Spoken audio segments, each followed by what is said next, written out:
Ron Musgrave's Pressure Washing Institute, Contractors First. Look who I got in the house today. Patrick Clark, buddy. How you doing, man? Dude, doing well. Doing really well. From Sales Boost, Precision Pro Wash, and Sales Gutter Boost, and butter Gutter and Butter. silver. And the Yeah. only thing, Gutter Butter, baby. There it is. Hey, by the way, Pat, we're on LinkedIn, Facebook, and YouTube right now, all simultaneous. So we got the show going on. Anybody that's listening, I want to tell you, I've been giving away these PWI Elite shirts. This is a special thing. I've been doing this only for the last 24 hours. There is no advertising on these babies at all. These are just PWI Elite shirts, guys. If you share, ask a question, inbox me, and we'll see that you get one of these special edition shirts. And also, we will also be given, if we run out of those, we will give you guys this ugly Washmart shirt that Marco made. He don't mind me calling them ugly because I said they were ugly, and he goes, let's order them then. If Ron says they're ugly, we need to order them. Now, they actually wind up, I don't know if you saw them in the videos in that event. They look pretty sharp in the videos, didn't they? They did. I don't know if you saw them, but they look pretty good. It's like an ugly sweater. It gets attention. So I got this up here. I said sold out. I wanted to tell everybody about this really fast. The Sales Boost sold out this last year. Now, you don't have the dates set up yet, but the Sales Boost normally goes on in March, middle of March, first week in March. It's the beginning of March into April. Okay, and just get a heads up for that, guys, and then don't worry. Pat's got all kinds of videos on how to clean metal roofs with Gutter Butter, man. Though you're the first guy to do that. That video pretty much went viral. It definitely did. Brandon made one though that was pretty good. He did. Yep. But I have to say his was more orchestrated though. Yours was just kind of raw. Dude, he's on point. I'm gonna say I'm just a random guy that's like, dude, shoot this video real quick. He's like, all right, let's get the angle. Yep. So what do you want to talk about today, Pat? Tell me. Man, so I want to talk about sales because I'm super excited to be going to this TCHEM event. TCHEM event, guys. He mentioned it. TCHEM event. Right there, guys. National Cleaning Expo. Get registered for free. What are you going to do at the TCHEM event, Pat? So I'm super pumped, man. To be honest with you, I've been speaking kind of all over the place, as you see, like all over the country. But I haven't spoken in that setting in a while, right? So like I'm on fire. I'm ready to kind of unleash, let some things go that I've been learning and implementing in our companies.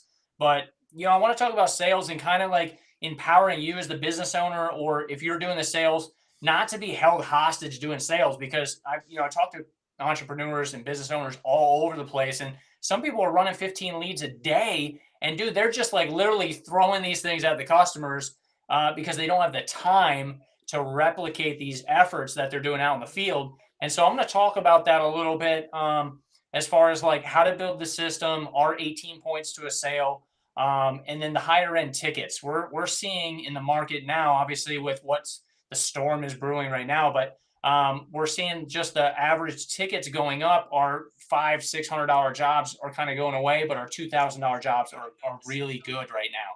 So where we're focusing, where our efforts are focusing, what we're seeing, I love to bring that to the table and be real when I'm speaking. So I just want to, let everybody know, like, be at the event. I mean, there's a lot of speakers there. I'm going to be talking about sales and kind of like freedom, letting your business serve you, not you serving the business, and getting out of those roles, right? And putting people in place to do the things better than you are. And I know you're like, but Pat, nobody's going to do it better than me, right? Like, how many times have we heard that?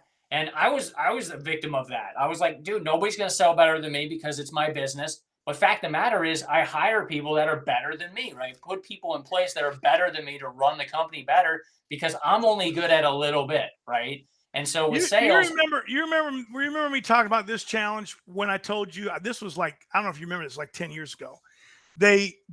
How do we overcome this one? Because people would go, but Ron, you're going to be out there washing, right? We're going to get you to wash. And I would tell the customer, I said, well, there's a lot better people than me that can wash because I really don't have a lot of washing experience. I said, if you want me to wash, it's going to cost you a lot more money and it's not going to be done as good, and people like sometimes when they don't wrap their head around that, do they, Pat? Like, I don't they wash. Don't. Yeah. You know, I mean, it's kind of a joke because anytime somebody catches me washing, the picture kind of goes viral. Yeah. Ron Like, Musgraves is washing. That's right. But that's the thing, though. Like, you don't have to do the technician stuff. You don't. Like, you know, we have guys that are starting branches that have never cleaned anything. All they do are selling, and then we hire the people to do it. And shoot, man, they're doing $40,000 a month, right? When you come out to meet Tommy, I'm going to introduce you to a guy that's doing 78 million. He's 28 years old, and he's never touched a wand in his life. I believe it. Never touched a wand in his life. I wonder if Tommy's ever installed a garage door. That's a good question. I'm going to ask him in the interview. Do it. But that's the thing, like, you know what I mean? Like, that's amazing. I want to meet that guy because I want to see what he's doing, right? Like, we're not anywhere close to 76 million. Like, if we do a little over 5 million this year, you know, we're doing good, right? So it's cool to see that, but I want to share those things. You know what I mean? Like, ask questions while I'm speaking. I make it fun, interactive. As you know, Ron, you've seen me speak a couple of times at some events. And so I like to make it fun and just bring it. You know what I mean? Bring the fire, what we're learning, and then help people because that's what it's all about, man. Like, you don't want to be a slave to your business. You want it to serve you so you can go and spend the time with your family. Like you said earlier, you're like, dude, Friday is family day, right? Like, I love it because why are we doing what we're doing if we're a slave to the business? We're working Monday through Sunday. Like, we're not, who are we serving? Right? Yep. Like, why did we start this thing? I don't do anything at 11 o'clock on Friday. It turns into family from Friday at 11 o'clock all the way till Sunday. I do take some stuff on Sunday evening because sometimes after 2 days with the kids, you need some time. I'm glad to go back on the internet and into the into working. Yes. Love the kids, man, but man, they can wear you out. I just went on vacation, and it's that old cliche, you need a vacation from the vacation. You know what I mean? Yep. It wears you out. It does. It does. Yeah. So sometimes we do what we call a staycation, right? Stay at home and just relax. Yep. Because it's not. Oh, I don't go out with the rookies, man. I stayed home on 4th of July. I do every year. One year we didn't. She wanted to go out, and she says, no, the girls want to go out when everybody's out there. And they went to Disneyland. They got to ride 3 rides where they normally get to go on every ride 5 times, you know, because there's no lines. Yes. I go, see why we don't go when everybody else is here? They got it. They learned. That's right. Hey, man, I want to ask you a question, Pat. Are you telling your kids to go to college, or are they saving to start a business? So to be honest with you, we're leaving it up to them. So if they want to go to college, they can do that. So they're saving up to either start a business or go to college. So I know Logan's not going to go to college. He's like, nah, you know what I mean? I'm going to do something. I'm going to start a business, or like if he's going to take gutter butter and run with it, that's fine. His first vehicle, dude, is going to be a school bus. He wants to turn it into a school. He wants to travel and work from the bus. So, you know, I'm promoting whatever they kind of want to do, their interests. But am I going to tell them college is, you know, some people want to do it? Totally fine. You're like, I'm not going to say either way. I want them to decide what they want to do. I paid for my older kids. I'm not paying for my younger kids' college. Yeah. I'm not doing it, man. I'm not doing it. Wait, they all own businesses. I sent them. What did I send them to college for? To own their own business? Nah. I know. No college. You know, did you see yesterday's video with Jerry? I didn't. No. Yeah, I was every time Jerry said to do something, I said I did the opposite. You know, I never changed the oil in the pump, Jerry. Forget changing the oil. It was hilarious. A good show. It was a good show. You know, I mean, you know, I believe it, and that'll get Jerry. That'll get Jerry going. Truth is, though, I don't change the oil in the pump. I only add oil in the pump. In the motor, I change the oil, but the pump, I just add oil. It's kind of like the transmission in a truck, right? People don't realize that if you don't do regular maintenance on your transmission and you go change it at 100,000, that thing will break down in 10,000 miles. Boom, it's done. The grit will be It's done. It's That's done. Right. Well, that's cool, Pat. TCHEM Event. Pat's going to be speaking at the TCHEM Event, guys, on the 20th because I guess you got another engagement too. You'll be down in Florida, right? AC's thing, like what, 2 days later? No. So I got Sales Boost on site. So I'll be, I don't even remember where I'm going, to be honest with you, but Monday and Tuesday, I'm going to be going somewhere. My Diane booked the flight, but yeah, so I'm going to be Monday and Tuesday, and then I'll be flying back, and then I'm going to shoot over to you guys later Tuesday night because you're only like 3 hours from my house. So Okay. I'm going to be taking the bus. I'll take the schoolie out there and hang out Tuesday night, and then I'll be speaking. You bringing Logan? I'm not sure. I don't know. That'd be cool though. I might do that. All the kids are homeschooled, right? They are. Yep. That's cool. That's cool stuff. That's cool stuff. He's actually doing Dave Ramsey. He's doing Dave Ramsey's course right now with the whole financing thing. So Logan's doing that right now. That's cool. How many locations do you have now, Pat? Let's tell the audience. How many locations is it? Like you got so you got Kentucky, Greenville, Atlanta, Clemens, North Carolina, New York, Seattle, Washington. We're up to 10. We have 10 locations. We have 2 in New York. Sorry, 2 in New York. So they're like 3 hours from each other. And then Atlanta. Different guys or the same guy? Different guys. Yeah, different guys. Different owners. And then Asheville, North Carolina. Where else are we at? What's your goal in 3 years? 100 locations? No. So the goal, I kind of readjusted a little bit because there's a lot of infrastructure there for that. So I think we want to go to 25. I'm just going to do 25. And then if we bring in some more people into corporate, we have PPW, the holdings company that's over all that. So we're going to bring some people into corporate, and then we'll be able to do that more. But I want to kind of pass that off a little bit, so I'm not so involved in it. I'm going to be taking a kind of a little bit of a break from that. You want to remember your kids' names? That's exactly right. Yes. A lot of traveling this year, and then taking a little bit of break, and that way we can do more traveling and stuff like that. Man, you got nobody that wants to ask. You got Pat Clark, Sales Boost, on this call, speaking at the TCHEM event, and no questions, Pat. They got no questions for you. They don't know what to ask. I'm surprised. So sales, like anything you guys want to talk about, go ahead and post them up right now for sure, man. How many total, and you may not know this, with 10 locations, so every location has a territory manager? Just about, yes. Okay. Yep. So you got eight territory managers, and your location obviously has the most salespeople, right? Is Greenville the biggest? Do you have 4 or 5 salespeople still, or is it? So right now we're down to 3. We're down to 3 right now. But you normally have 5, right? Normally have 5, correct. Normally have 5. Yep. I got a question. Do you see a big influx in gross every month when you go from 5 to 3, or is it just 3 just toe the line? 3 toes the line, but when we have 5, because you always have a bad day in sales, right? So like if we're running 6 trucks, 5 territory managers will feed those 5 trucks. So, but it depends on our marketing and like what's going on. So right now we're down. We had 2 interviews today, so we're trying to bulk back up to 5 because we have Christmas lights coming. So my sales manager is hiring 2 more guys so he can get ready for that influx. July slows down for us a little bit, and we always market 30 to 60 days before our slow period. But we're about to crank it up. We just landed 2 more large apartment complexes for over 60. And then we have a lot of big stuff coming in, but we need our residential to pick back up because our residential obviously pays the bills, right? And then commercial just goes in the bank. But commercial. That's awesome. That's right. I'm super excited though, because I'm looking forward to next year. You know what I mean? We're going to be putting some money in the bank this year, and doing some fun things with it next year. But we're just trying to set ourselves up for success at this branch, and then obviously with all the branches. But working on it. Can you read that question? They're asking what's your best practice. Like they did some EDDM mailers, and I would always tell anybody that's listening, if you do any type of marketing and you're not willing to hit them with it 3 times, don't do it. Correct. If you can only do it once, don't do it. You got to be able to do it 3 times in order for it to work. Otherwise, it will not work. It'll be less than a 0.5%, and that's not good ROI, is it, Pat? It's not, no. So what is your best form of marketing?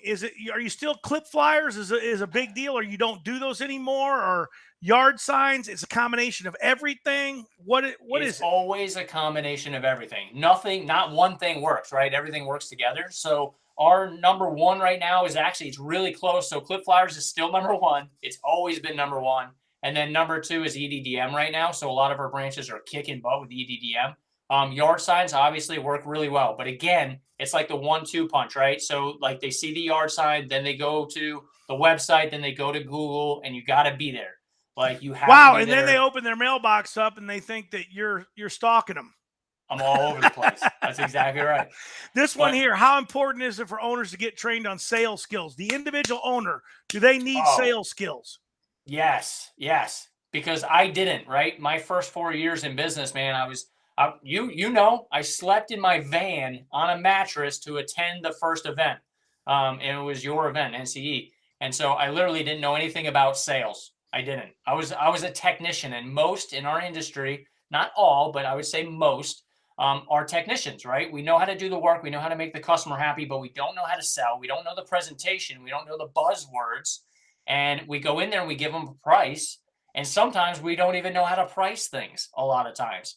So yes, sales, if you can get any kind of sales training off of like previous people that are doing what you want to do that. Because my average ticket used to be $200. Now it's like $1,400. We're making more money, less jobs, and we can go in with authority. And with our presentation, we have people in our area that literally will go in and be like, oh, you got a quote from Precision? Yeah, we'll do it for half of Precision.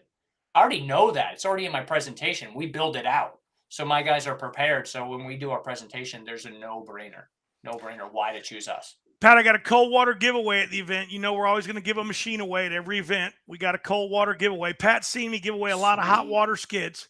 Probably see me give away as many hot water skids as I've given away. I don't think of how many you had. You've like come 30, close. You've come 40? close to winning one. I did. Yeah, I remember. You had that dude, key in your hand a couple times. Couple times. I remember back to back. I remember. Yep. And guys, we're also going to be giving away a whisper wash, guys. And I'm going to tell you guys something right now. If you share this video and inbox me, you're going to get a Pressure Washing Institute Elite shirt. But I'm going to tell you what I'm going to do too. I am going to double your odds at winning the whisper wash if you share this video, guys. Tag me in the video so I can get you implemented into this fishbowl right here and get you 2 extra entries in. So you'll get your original entry for signing up for the Whisper Wash giveaway, which, by the way, it's a blue classic worth about $700. We want to thank Whisper Wash for giving that to us. We're going to be giving that away online, guys, at the TCHEM event. The cold water unit will only be for attendees. Sorry, guys, watching online. But make sure you go to National Cleaning Expo, sign up for the event, but also, if you can't attend, sign up for the live feeds so that you can get the live feed and you can be watching it live and have a shot at winning a $700 surface cleaner. Awesome stuff. So you're sleeping in your van, right? 2008, was it? 2008, 2009? 2008, yeah. 2008. You're sleeping in your van. I remember you and Sheila came in, got pictures of you, remember? Because I always took pictures of couples. You were sitting. You were 21 years old. You were sitting about midway. You weren't in the back, but you weren't in the front. You were midway in the crowd. What, about 200 people in that crowd? Maybe 150, something like that. That was a big 150. 200. Myrtle Beach was Myrtle Beach was my first. We can't say large event because we had 1,100 in Charlotte that year, right? Remember, that was crazy. But it's one of my it was my first largest event because up until then, roundtable events were like 25, 30 people. You know, that was about the size of them that we had. That was one of the first larger events, and we did Myrtle Beach for a lot of years. We did them all the way 2008 to like 11 or 12. Did them for 4 or 5 years. I kind of felt like I burnt Myrtle Beach out. You know what I mean? That's what I felt. I felt like we had oversaturated the area and did it a little too much. But you're in the van, sleeping in the van. Who let you shower in that room? So I'm still trying to remember who did that. I don't remember. Like, I seriously want to, like, you know what I mean? Like, reach out to that person. Do you remember who was camping in the bushes behind you? No. Yeah, there was somebody camping right behind you in the bush. They were in no way. They were literally, I can't remember the guy's name, but he's the fireman from North Carolina too. But I can't remember his name. You remember he did a lot of apartment complexes and traveled too. It does ring a bell. Yeah. He wasn't sleeping in the bushes because he was broke. He was just sleeping in the bushes because that's how he rolled. Oh, okay. He was just living it up. That's the way he did it. He just didn't use hotels. He traveled and washed communities, and he never stayed at hotels. That was his gig. Wow. Yeah, so he came down there with his equipment, his machine, and what he called his rig, which was a tent, a pop tent, and he just popped the tent up right in the bushes. Hey, whatever works, right? Whatever works. He borrowed a hotel room to shower too. I remember that. Oh, okay. Yeah, I can't remember his name to save the life of me. He had gotten a key there too, though. That was the Sunbright gave that skid away. Remember, Sunbright was that was like one of the first skid giveaways. I got 3 guys to commit to 3 different skids that year.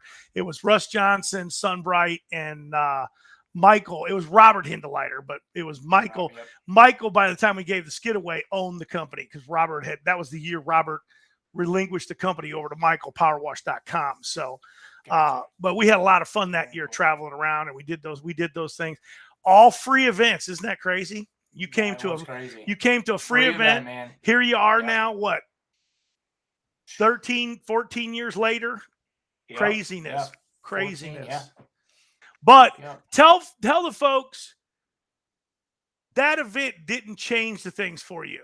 You came to another event and you met somebody. Go ahead, tell that story.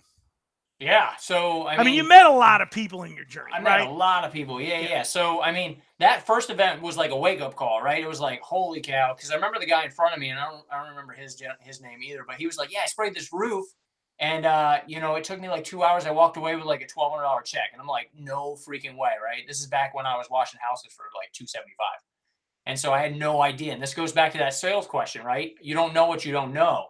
And so that's why you want to get the training. But I went to a couple other events that I, went. I think it was Charleston, and then that was when I met AC Lockyer. A couple other people were there, and I was like, man, we need to do something. Like we got to do it, because you go to events and you're like, all right, these are cool, but you don't execute. You remember AC's music? Dun dun dun dun dun. Yes. Yep. We're like, what in the heck is going on? I know, there's like lights going on. Like, I was like, it's like a concert. Yeah, smoke. It was awesome. I was like, dang, like, what is going on? This guy, he was AC/DC right through, right? Yeah, it was funny stuff. We got some questions, but Pat, that was what happened. You met a guy that had a big implementation in motivating you to understand and change. Not that AC had some magical things. He just got you excited because, anytime you see somebody that's done what you want to do, I mean, you want to talk to them, And speaking of this, I want to hit this home with everybody watching. Pat's learned from me. Pat's learned from AC. Pat's learned from probably 2 or 3 dozen other people, right? Hundreds of people probably that you've come into contact with. We all network amongst each other, and we get value from sharing and bouncing ideas off of it. Hey, if you talk to somebody and you got this idea, but you want to talk to somebody that's done it or has been a success with it or even failed with it, because you want to talk to them and maybe find out why they failed at it. Because guess what? Sometimes a good idea can fail. And it doesn't mean it's a wrong thing to do, but sometimes people don't realize you just tweak or twist one little thing and all of a sudden it works like magic, and a lot of people don't understand it. That's why I always try to tell people, if you're going to try something new and you're going to go out on a limb for it, just like the EDDM thing, you got to be willing to do it 3 times. Don't tell me you did it once and it didn't work, because I just told you, if you can't do it 3 times, don't do it. An idea, if you can't put it into play and at least stick with it for 6 weeks, how long is it taken sometimes for things to work, Pat? What's your longest thing it took to work? Like, you finally got it down. You were going to quit, right? But you said, so let's go another week. It's pretty much everything. I mean, I almost threw in the towel with clip flyers, right? When it first started out, it was rock flyers, right? And I was like, these aren't working. Like, I'm getting more complaints than anything. And then I started actually looking at what I was closing and tracking my numbers, because how many times we've been in business, I feel like we're doing really good. Numbers don't lie. So when you start tracking those numbers, and I mean, everything, EDDM, direct mail, we were going to throw the towel in on those things. And then we went another time, right? And then it's those things that you just, right on the outside of that failure, when you're about to quit, is success every time. Like when I went in 2010, right before I hired work on the railroad. I was going to work on the railroad. I was going to go work. I was like, dude, I can't do it. It's rice and beans in the winter. Like, it's not working. I was going to work and then I kept getting these plaques, and I have the plaque in my office in my shop, and it's never, never give up. The Winston Churchill quote. That's why we named the bus Winston. Did you hear Chris Apple when I told him to quit?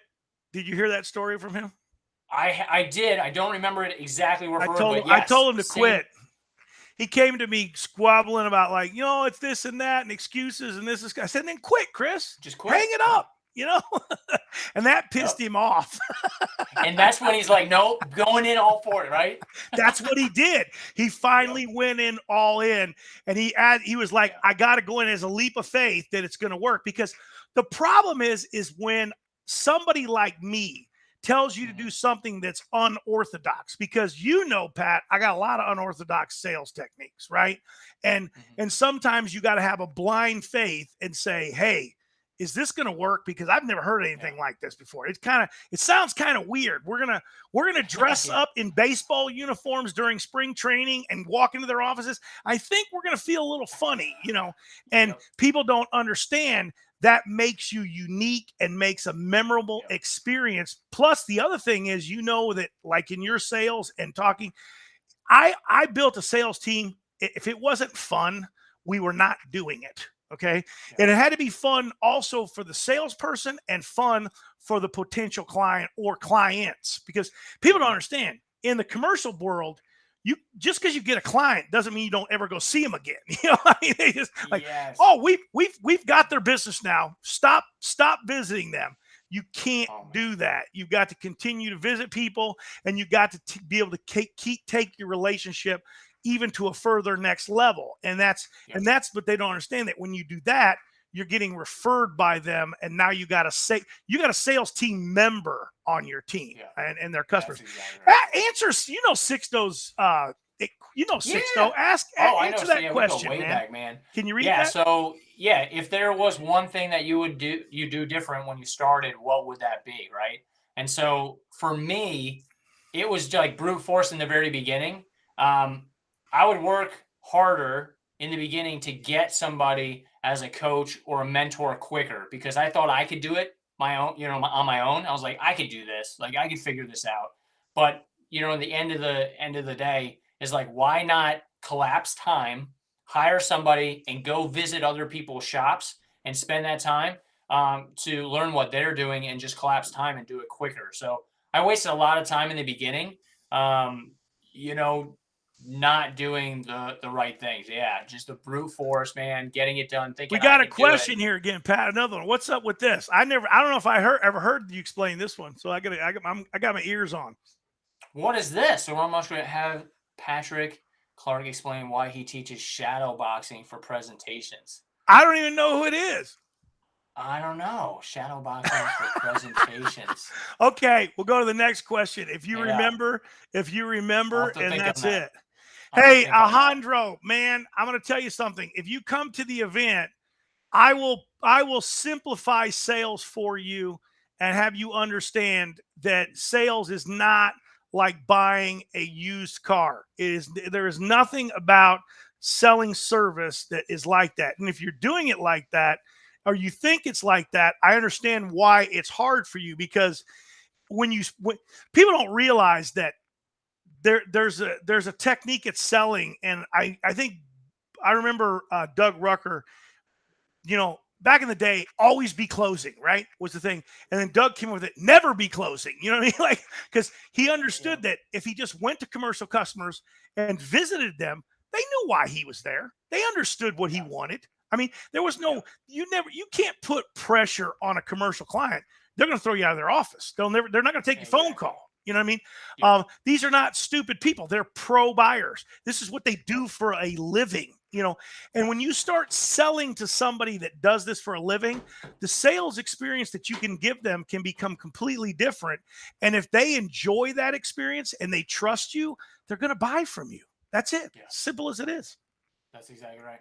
I love what you're saying, because you got to touch base with them too. You know what I mean? Like, once a year we do a check-in. How did we do last year? How can we improve, going forward? And that is valuable, because these guys are pro buyers. If you go in there and you give them one page per, thing, and you never follow up with them, you're like, we got it in the bag. You don't. Pat, she wants to know if we're going to get some of that music for your for your keynote. Nice. With AC/DC. Yeah. Hey, I don't know if you know this person, Pat, but I think you've met her before at Doug's event. You remember Veronica? Yeah. Yep. Yeah, this is you, only she's a female. She is a Okay. sales machine, man. She Nice. knows how to sell. That's for certain. I would That's like to get awesome. her to come speak. And I'm gonna. Matter of fact, Yeah. Veronica, if you're still listening, I want you to speak at Marco's event in Houston, man. I want you to come there and speak.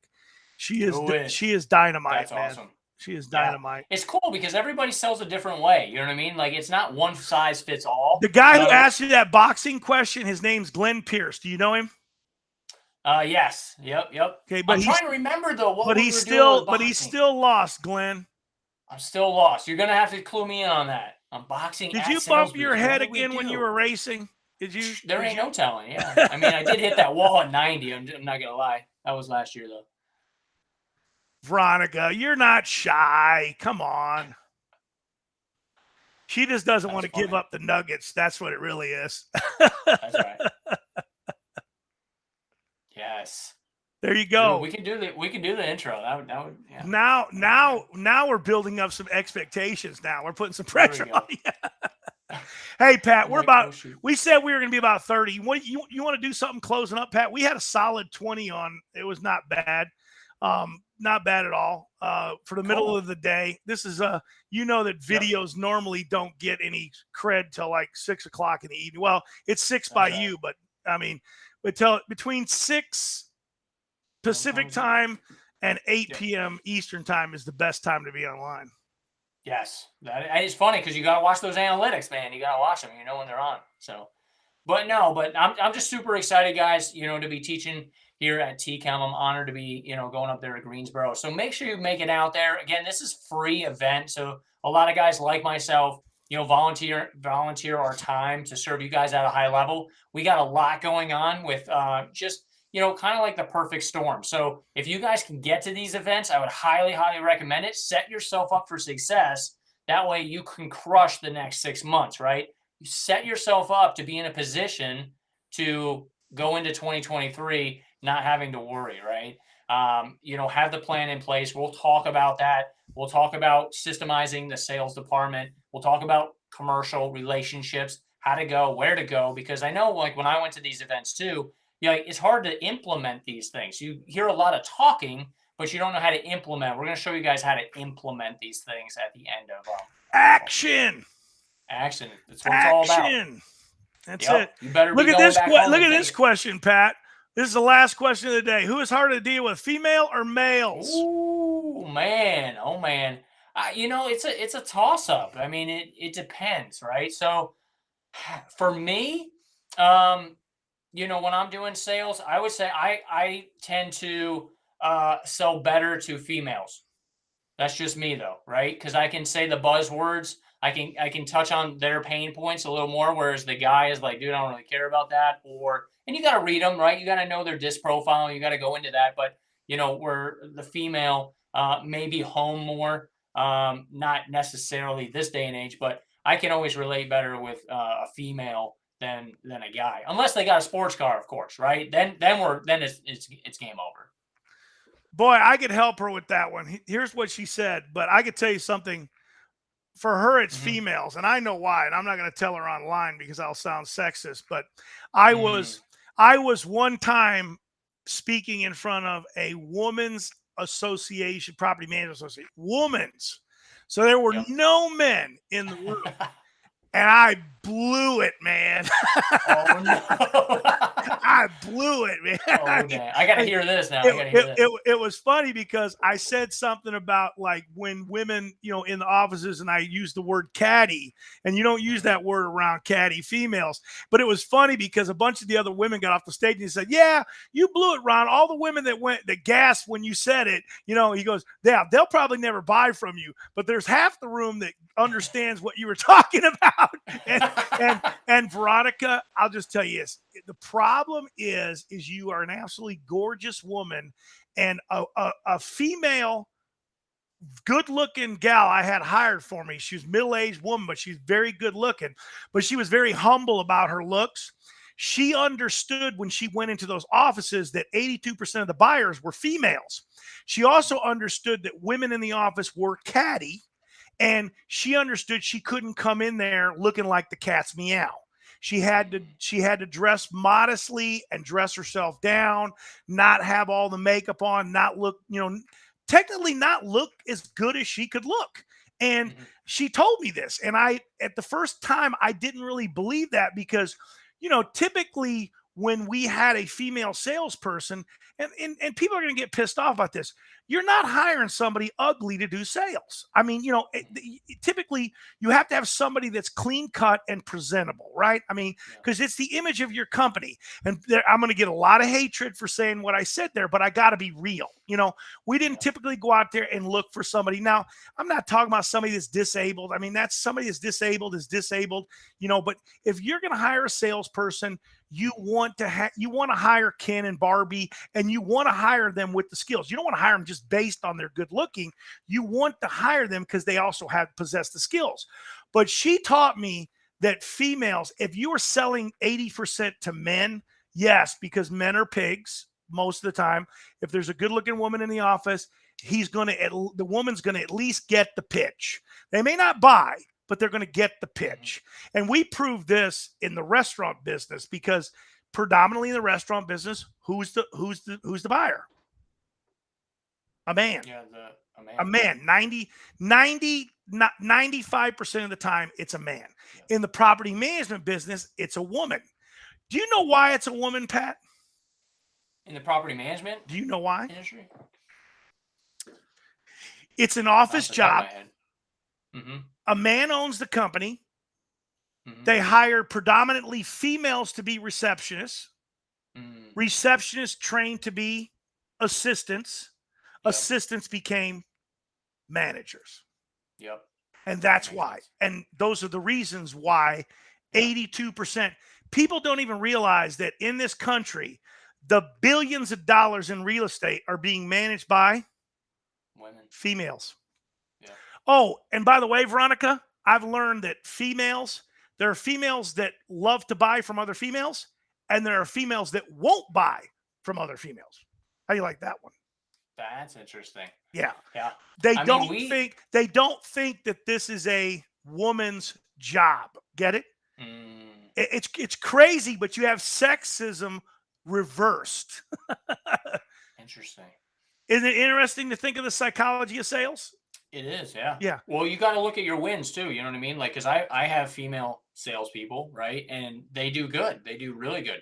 I've had ones do really, really well and ones not do so well, right? So it just depends. You got to focus on your wins though, and look at those types of things. So that's really good information though, because you got to set yourself up as the expert. And as you come across as an expert in your industry, and depending on your pitch and your presentation, that'll determine those kinds of things as well. Because again, these guys, like the homeowners, they're decision makers. They might even be business owners, depending on who your client is. So you got to look at all those things. But when I hire territory managers, I call them territory managers for a reason. I don't call them salespeople, right? Because they're managers, or there's a TSM, territory sales manager, right? TSMs. And so are you trying to be politically correct? Right? No, but I mean, that's what I'm looking for, right? But I want somebody that's in the area, that knows the area really well, that can, associate with whoever's in that area, right? Because we have a territory manager that's in Asheville, North Carolina. He's been there forever. He's golfed a lot of his years. He knows everybody in the area. When he goes to houses, he's like, yeah, I know who used to live here when they built the home. So he's already building rapport. So he can sell like crazy. So that's what I'm looking for too. You know what I mean? Know the area and just know where you're going into, right? Have those things. So, but body language is huge. I don't know if you know body inflection, mirroring. A lot of that stuff goes into sales as well. Like, what side of the person do you stand on? This is no good. There is a bad, that doesn't work out, right? Like, but no, when I'm okay, presenting, Pat, we're ready to do the interview. Exactly. That's right. But yeah, like all that matters. Like when I go and present the quote, I look to see what side is their good side. Because if I'm on this side of them and I'm forcing it, it's not comfortable for them. So then I'll switch to the other side. And I'll see where they're comfortable, and then I'll present it. There's a lot of things in sales there. Nikki, yes. It is only relationships. That's all it is. He said key to sale is relationship. It is only 100%. Relationships. There's nothing else, man. And there, I guess he means looking in the mirror, Matt. I guess you've been practicing your sales in the mirror. I didn't know that, but I mean, hey, it makes sense. We were talking yesterday. Would you go into a ball game or a recital without taking batting practice or practicing your instrument? I mean, if you don't take batting practice, you're going to strike out. If you don't practice your instrument, they're going to boo you off the stage. You know what I mean? Like, and it happened to my kid when he was 12. They booed him off the stage. Oh man, good night. Hey, he learned. Got to practice that piano. Yeah, you won't do that again, right? You won't do that again. He quit playing. It wasn't for him. It wasn't for him, man. But no, man, it's the psychology in sales. I want to tell everybody this right now, because some guys ask me, Ron, would you hire a good-looking female to do the sales? I'm going to tell you right now, I wouldn't care on the application if the male or female box was checked.